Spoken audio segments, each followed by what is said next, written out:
Tēnā koe te mana whakawā. A mai arara, mai rara te rangirunga nei, mai rara te papairaro nei, mai rara te kāhui ari ki te kāhui tipua te kāhui tauira. Tuku ana, tuku ana te reo kia rere, tuku ana te take kia mau. Ue ha, ue ha nuku, ue ha rangi, ue ha tāne nui arangi, tāne whakapiripiri, nāna te rangirunga nei I tuku kia tū ha, kia tū ke ana nuku, kia tū ke ana rangi. Ka tangi te hau, ka matao, ka ao, ka awatea, ti hei mauri ora.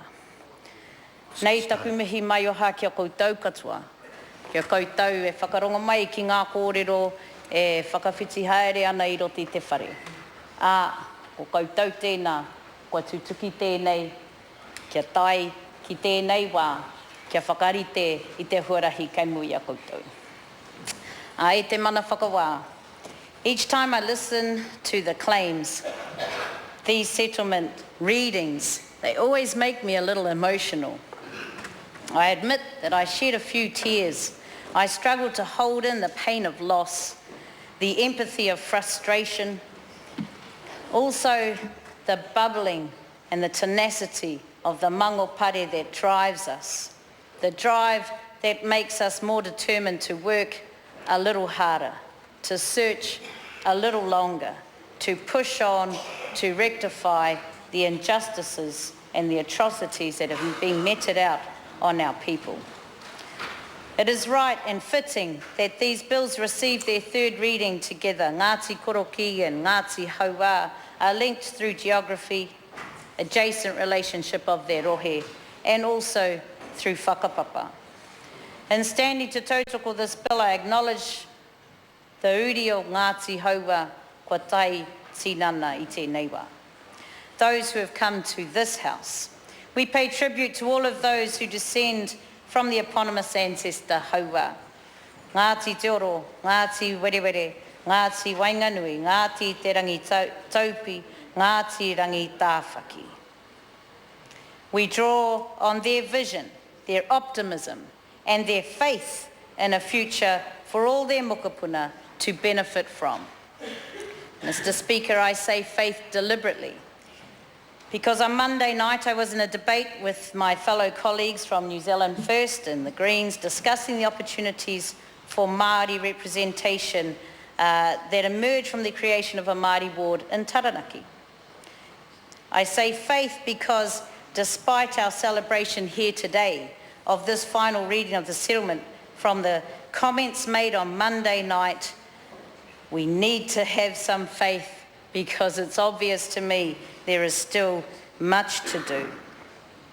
On Monday night, one of the locals came to me and talked on stage and said that if Māori just tried a little harder, if they just did their homework, that they would find success in gaining positions in local government. It was an interesting argument based on the view that everyone is born equal. There is nothing more challenging to that point of view than the tragic histories associated with our settlements. In this settlement, we retrace the impact of the treaty breaches from the 1860s onwards. The context for this bill is set out in the 1840s and 50s when the people of Ngati Haua were benefiting from a thriving economy, an economy which was systematically destroyed. The bill tells of the direct and devious means employed to strip Ngati Haua of their fertile lands, their rivers and their maunga. I feel like I've said this already today. During the invasion of the Waikato in 1863 and 1864, countless members of Ngati Haua were killed or wounded. In 1865, the Crown confiscated a large area of Waikato land that Aupatu caused destitution within the Ngati Haua rohe and again left them virtually landless. Until his death in 1866, Wiremu Tamihana sought the return of Ngati Haua lands, a cause pursued by his son Tupu Taingākawa. By the 1880s, private parties had acquired a large quantity of Ngati Haua land. The alienation was exasperated in the 19th and 20th centuries through public works for roading, railways, schools, and the hydroelectric purposes. In the 1940s, the land was taken for the aerodrome for the war, after which there was complete failure to return that land. Slowly, surely, and comprehensively, the landscapes and waterways within the Ngati Haua rohe were forced out of their hands. The loss of land of these taonga undermined their social and traditional structures, removing their ability to exercise customary rights and responsibilities. E te mana whakawā, the story of Ngati Haua has been told in various forms for other iwi across this nation. This is not just a matter of Ngati Haua needing to try a little harder and to do a little more homework.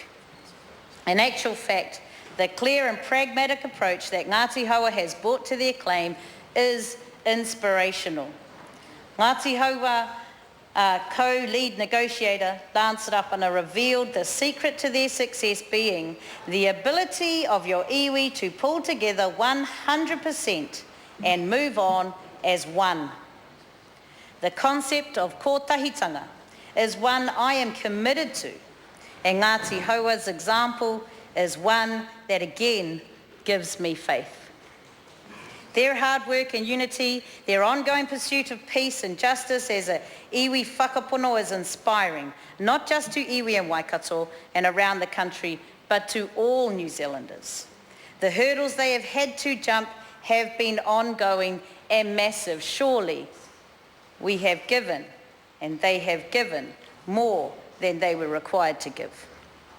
Although the negotiations for this bill were one of the fastest on record, as has been explained for Ngati Haua, its passage began 150 years ago, instigated by their rangatira Weremu Tamihana. At this point, I want to acknowledge all of those who have passed in the time that it has spent coming here to finally get to this point and acknowledge their lives and their commitment. Despite a long history of seeking a meaningful relationship with the Crown, and despite Ngati Haua's insistence on peace and justice, the iwi has endured great prejudice at the hands of the Crown. This settlement acknowledges the wrongdoings of the Crown in this regard. In doing so, the settlement heralds a new chapter in the relationship between Ngati Haua and the Crown based on respect and mana and the rangatiratanga of Ngati Haua and its leaders. The settlement will legislate and law the importance of their relationship to their whenua. Ngati Haua will be involved in the co-management of Waikato River within their area of interest, as with Ngati Koroki, through Waikato Tainui. E te mana whakawā. This and other redresses included in the settlement package in no way fully compensates the full extent of loss experienced by Ngati Haua at the hands of the Crown. However, I am profoundly moved and encouraged by the attitudes of Ngati Haua and indeed the spirit of settlement approached by the Crown. At this point, I want to acknowledge Minister Finlayson, who is held in high regard around the country. His pragmatic approach to honouring a pathway of partnership is one that we can take faith in for a future of our people.